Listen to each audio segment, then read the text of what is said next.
विष्णुपाद मंदिरात येथे नौकानयनाचाही लोक आनंद लुटत असतात. असं हे सुंदर विष्णुपद मंदिर आहे. श्री विठ्ठल रुक्मिणी मंदिर, पंढरपूर येथील श्री विष्णुपद मंदिर महात्म्य. पंढरपूरपासून 2 किलोमीटर अंतरावर चंद्रभागा नदीपात्रात विष्णुपद मंदिर आहे. मार्गशीर्ष शुद्ध 1 ते मार्गशीर्ष वद्य 30 या कालावधीत श्री विठ्ठलाचे वास्तव्य विष्णुपदावर असते अशी भाविकांची धारणा आहे. त्यामुळे मार्गशीर्ष महिनाभर विष्णुपद येथे दर्शनासाठी भाविकांची गर्दी होते. हे मंदिर येथे एका मोठ्या शिळेवर मध्यभागी देहुडाचरण व देवाचे समचरण पावले उमटली आहेत. त्यासोबत काठी देवत्वाची आणि काल्याची वाडग्याची खूण येथे आहे. तसेच चारही बाजूला गोपद्म उमटलेली दिसतात. या मंडपामध्ये चारही बाजूस बाळगोपाळ यांच्या चरणाच्या खुणा आहेत. या शिळेवर 16 दगडी खांबांचे दगडी मंडप उभारण्यात आला आहे. या मंडपाच्या खांबावर चतुर्भुज समचरण श्री विष्णूची मूर्ती आणि देहुडाचरण श्रीकृष्णाची मूर्ती कोरल्याची आढळते. तसेच पूर्व दिशेला खालील दगडी सपावर सुंदर मारुती मंदिर आहे. चंद्रभागा नदीपात्रात पाण्याच्या मधोमध श्री नारद मुनींचे सुंदर मंदिर आहे.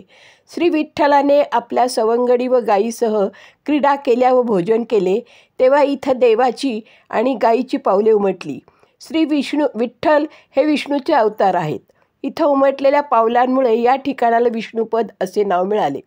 मार्गशीर्ष महिन्यात श्री विठुराया या ठिकाणी निवासाला येतात असं मानलं जातं.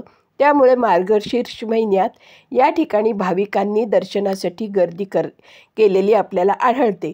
याशिवाय भाविक नौकानयनाचा आनंद घेतात व दर्शन घेऊन वनभोजनाचाही आनंद लुटत असतात. नारद येऊन या पंढरी येसी, स्थळपुंडिलकासी मागती, भीमा पुष्पावती संगम, योजिला आश्रम तयाप्रती. विष्णुपदे उमटली जेथे, करविला जेथे रहवास, निळा म्हणे पिंडदान, करीती सज्जन जे स्थळी. असं हे इथे गाईची पावलं, लहान विष्णूची पावलं असं उमटलेलं इथे दिसतं आपल्याला.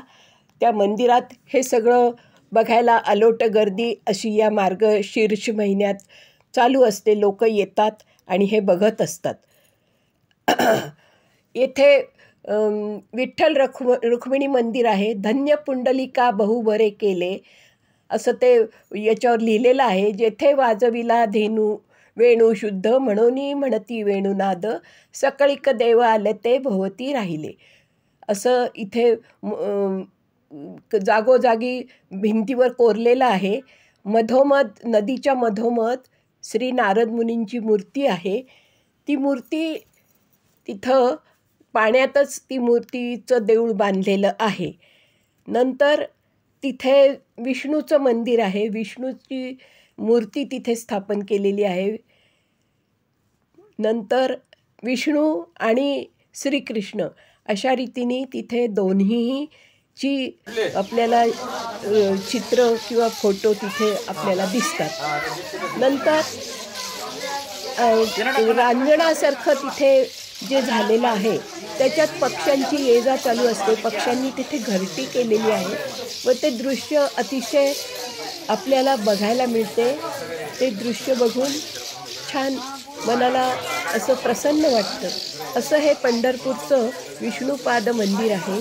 येथे एकदा तरी दर्शनाला जावे असे सगळ्यांना आवाहन तिथले लोक करत असतात व आपणही एकदा तरी या मार्गशीर्ष महिन्यात या देवळात जाऊन यावे असे आपल्याला तिथे गेल्यावर कळते. आजूबाजूचं नदीचा रम्य परिसर, आजूबाजूला विष्णुपदाचं ते देऊळ हे सगळं छान वाटते. म्हणून तिथे एकदा तरी जावे.